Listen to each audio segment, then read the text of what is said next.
Welcome back to the deep dive. Today we're looking into PIKK. Now, this There you go. platform, it's interesting. It isn't really trying to compete head on with the huge global e-commerce giants. No, it seems like it's staking its claim firmly in the local neighborhood. Our sources describe PIK as a hyperlocal digital platform. Hmm. And the aim seems to be revolutionizing how neighborhood commerce actually functions. Yeah, and the mission behind it is pretty clear and frankly quite positive. PIK's stated goal is to really empower local entrepreneurs, the shopkeepers, those traditional businesses that are kind of the heart of a community, helping them thrive digitally, but, and this is key, while keeping their personal touch. That foundation really struck me too. Yeah. It's explicitly trying to sort of bridge that divide between traditional local shopping popping down the street and modern e-commerce convenience. Hmm. And their core values say a lot. Community first, trust and transparency, growth and innovation, support local. It tells you right away, this isn't just about speed, it's about relationships.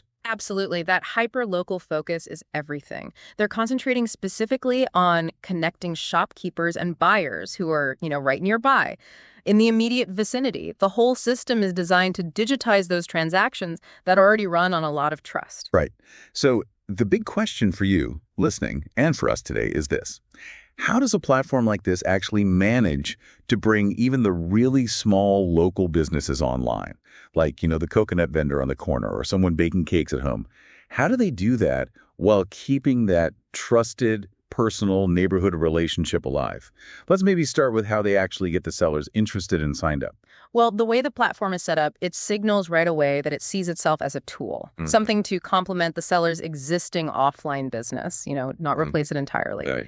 Digital onboarding is designed to be quick, but the really strategic decision, the core thing, is that PIKK insists on vendor-managed delivery. In vendor-managed delivery, that feels like the key differentiator, doesn't it? And maybe a bit of a high-risk strategy in today's market, obsessed with speed. It could be seen that way, yeah. Let's dig into the specific examples our sources gave. They really show why a seller might choose this model. Okay, take the grocer example. The shop owner, they want to scale up a bit, reach more people than just who walks in daily. But crucially, they want to keep local young people employed in their delivery team. Right. PIIKK lets them expand their digital reach, get more orders online, but route those orders through their own existing trusted delivery staff. They completely avoid handing off logistics to some big anonymous third-party company. So the money and the jobs stay local. And the platform helps with efficiency too, right? Makes things smoother. Definitely. They integrate features like UPI-enabled payments. Yes, the unified payment interface in India. Hugely popular. Exactly. Makes those transactions instant, seamless, no fuss with change or cards sometimes, and they can offer upfront discounts digitally too, which is neat. Okay, what about the specialty shops? There was an example, Gokul Mithai. Right, the Mithai shop, famous locally for its rasgullas. Think about it, maybe it's super crowded or boiling hot outside. Customers might hesitate to visit. Sure. PIKK brings the shop to them virtually. Ordering is streamlined, billing is easier, but also the owner gets immediate access to real-time analytics. They can see, oh, okay, the pistachio rasgulla was the big seller today. Helps with planning. That's powerful data for a small shop. And I love the example of Parvati's homemade cakes. Mm-hmm. She's like the classic micro vendor, right? The home baker doesn't need or want a physical shop. Exactly. PIKK gives her instant digital visibility, but just to her neighbors, nearby people. And she gets to manage that homemade feel through personal delivery, maybe even a quick chat at the door, all while using the platform's tools to handle the orders smoothly. So these cases really highlight that trust over speed idea. Absolutely. By keeping the delivery managed by the vendor, PIKK ensures the person at your door is likely someone the shop owner knows, trusts, maybe even employs directly. It reinforces that long-term neighborhood relationship. Okay, but let me play devil's advocate for a moment here. Go for it. We live in a world where these huge global players are pushing for like 10-minute delivery, insane speeds. Does PIK's model, which deliberately prioritizes the relationship, the vendor handling logistics, does that realistically stand a chance against those customer expectations of sheer speed? That is the critical question, isn't it? What the sources suggest is that for this specific type of commerce, hyperlocal, often involving food or trusted goods, the trust factor can genuinely outweigh pure speed. Really? Think about it, especially for things like fresh groceries or maybe specialty foods where quality is paramount. Hmm. If you really trust the local vendor who's delivering your fresh vegetables, maybe you are more willing to accept a, say, 2-hour delivery window Okay. versus getting something super fast from a random delivery person employed by a massive platform where maybe the produce gets banged around. PIIKK is essentially betting that for many people, that emotional connection, that guaranteed quality from a known source, is actually more valuable than shaving off a few minutes on delivery time. That does reframe the whole competitive angle quite a bit. Okay, let's switch gears slightly. Yeah. Talk about the control the vendors actually have. The source material makes it sound like PIIKK gives the shopkeeper a lot of power over their digital store, almost like they're the admin. Oh, completely. And that level of autonomy is, I think, crucial for getting these often traditional businesses to adopt the tech in the first place. Right. If you look at the Manage Shop tab features described, it's quite detailed. The seller gets to configure pretty much everything. They can set a minimum delivery amount. For what they consider normal delivery. Exactly. So if an order is just too small to justify sending their own person out, they can set that floor. Protects their margins. And they set their own time frames too. Yeah. Like the service promise. Correct. They set the SLA hours, the Hmm. service level agreement. So the shop owner personally decides the maximum time limit they commit to for fulfilling and delivering an order. Ah, so it's not some central algorithm dictating unrealistic speeds. No. It's the seller setting a reasonable expectation based on their own staff, their own locality, their own current busyness. That flexibility makes sense. And it even extends to opting out of delivery altogether. Yes, they can disable delivery and offer only a pick at shop option. Order online, maybe pay online, but then just swing by and collect it yourself. Yeah. Saves the customer queuing time, maybe, but still keeps that face-to-face interaction, that final check. Okay, now this is where it gets slightly confusing or maybe contradictory. While it's pitched as hyperlocal, sellers can apparently set their coverage distance from just 2 kilometers all the way up to 3,500 kilometers. Yeah, that number jumps out, doesn't it? 3,500 kilometers is definitely not hyper-local. Not unless your neighborhood is incredibly large. Isn't that kind of undermining the whole community-first mission? It sounds like it at first glance, but I think strategically it's actually quite clever platform design. They offer this option called Available Across Cities, specifically for certain types of niche or specialty businesses. Ah, okay. So not for the everyday grocer. Probably not. Think back to Parvati's cakes. Maybe she delivers her fresh, ready-to-eat cakes only within 5 kilometers, but maybe she also sells a unique, shelf-stable cake mix based on her recipe. Right. She might want to ship that mix nationally. PIIKK gives her the capability to do that through the same platform. She doesn't need to manage a separate system for local delivery and another for national shipping. I see. So it serves the high-end specialty item that needs broader reach, while the main focus, the default, remains hyper-local grocery and food delivery. Exactly. It shows they're thinking about the full range of local businesses, some of whom do have products suitable for wider distribution. That makes sense. It shows a broader ambition. Okay, beyond just configuring the shop, what tools do they get for day-to-day operations? The product listing process seems quite versatile, supports various methods, searching for a picture online, uploading from a gallery, even using a webcam capture or a barcode scan for certain standard products. Trying to minimize that manual data entry, which is always a pain point. Definitely. And there are specific efficiency features built in, like the clone products function. Imagine you sell, I don't know, 20 slightly different types of rice or 15 kinds of jam. Yeah, it happens all the time in local shops. Instead of entering all the core details 20 times, you set up the base item once, then just clone it and tweak the specifics like flavor or size. Saves a huge amount of time. That's smart. And crucially, what about data? Big retailers live on data. Do small shops get anything similar? Yes, and this is potentially transformative for them. Sellers get access to dashboards showing their monthly turnover, total orders, revenue charts, and they can drill down into analytics, see their top-selling products, sales broken down by category. Wow. So a small corner shop owner can actually optimize their inventory, plan promotions based on real data, not just, a gut feeling about what sells well. Precisely. It gives them a level of business intelligence, of operational sophistication that was previously really only accessible to much larger retailers with expensive systems. Without the huge capital investment. Exactly. Okay, let's pivot now. Let's look at it from the customer side, the buyer's perspective. For them, the goal seems to be convenience, yes, but always connected to that existing relationship, that trust. Yeah, the order process itself is inherently simple because of those hyper-local distances we talked about and the fact that the vendor handles it directly. Buyers generally know they're ordering from that specific shop down the road, the one they might already trust. And checking out seems straightforward too. Delivery choices are clear. Seems so.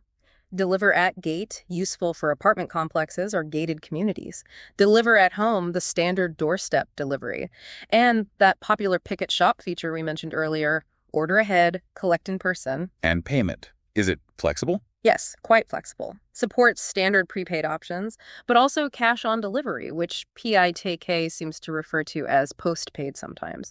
And crucially, it seems if you choose that postpaid option, you might only pay after the final invoice is ready, maybe after potential adjustments for weight or availability. That adds another layer of trust, doesn't it? Compared to just forcing payment up front for an order that might change slightly. It does. It feels more like the traditional way of settling up with your local shopkeeper sometimes. Now, the shopping cart structure is interesting too. You mentioned it reinforces the relationship focus. Yes, they use a unique cart per shop, Right. meaning you don't just have one giant anonymous digital basket like on Amazon or other large platforms. If you're ordering from Parvati's Cakes and also from Gokula Mithai, you manage two separate carts. Okay. Yeah. Why do that? Seems slightly less convenient, maybe? Perhaps slightly, but PIIKK seems to want you to consciously remember you're dealing with distinct individual local businesses. It sort of mimics the real-world experience of visiting separate shops, just digitally. It keeps the focus on the vendor relationship. I see the logic.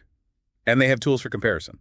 Yes, there's apparently a compare button. Lets buyers quickly see similar products and maybe prices across different local shops listed on the platform. So it encourages a bit of healthy local competition within the neighborhood. Seems like it. Facilitates choice for the buyer.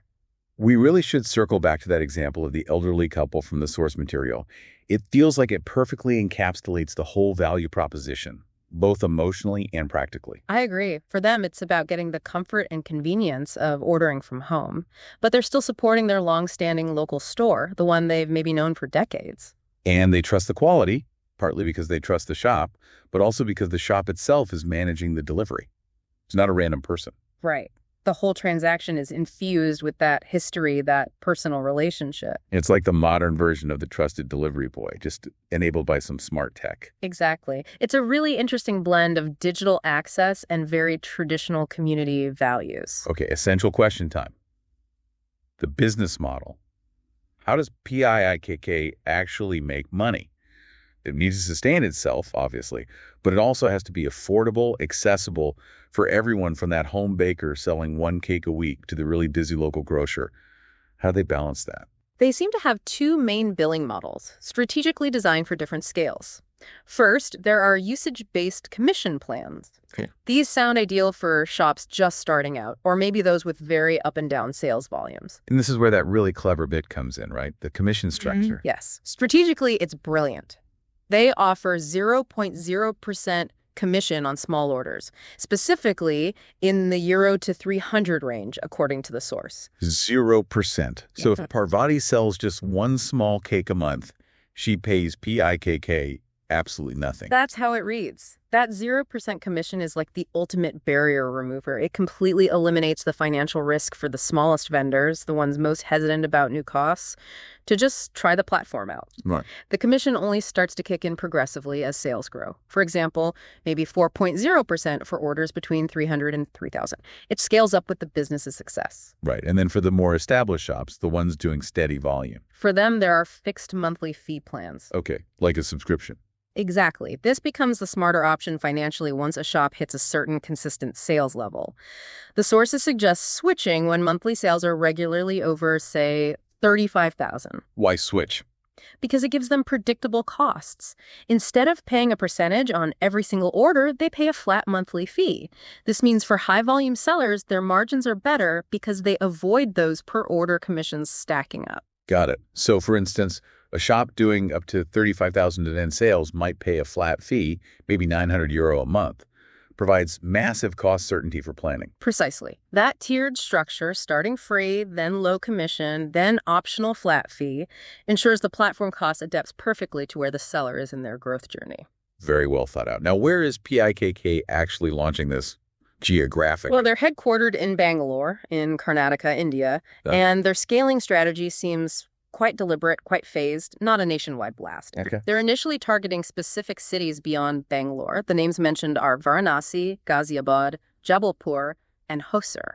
Interesting choices. Any pattern there? It seems like a mix, but potentially targeting regions where you have that combination of high population density and strong existing traditional community-based commerce. Places where this hyper-local trust-based model might resonate strongly. Makes sense. This has genuinely been a deep dive into a model that's intentionally different. So if we're to summarize the core benefit here, PIIKK seems to be a truly community-first platform. It's designed to help those established, traditional, often small businesses survive, even thrive in the digital age. And crucially, without forcing them to sacrifice their biggest asset, those personal customer relationships, or give up control over their own delivery and logistics. I agree. And for me, the most significant, maybe the most fascinating aspect is that deep, granular focus on seller autonomy. The ability for a local merchant, maybe someone who's not super tech savvy initially, to customize everything. From setting their own minimum delivery amount to defining their own service hours, even deciding their coverage distance. That's not just a nice feature. It feels like the fundamental requirement that allows these highly localized independent vendors to actually adopt and trust this kind of new technology. They stay in control. Yeah, control seems paramount. Which leads to a final thought, perhaps, for you, the listener, to mull over. Since PIIKK is so explicitly championing trust and transparency and actively positioning itself against, quote, quick delivery gimmicks, what broader impact did this model actually have? This model that prioritizes the relationship and personal trust over just raw delivery speed. Could it start to shift customer expectations for e-commerce, at least in certain sectors or regions? Might other platforms feel pressured to somehow reintegrate or reprioritize local trust? Something to think about.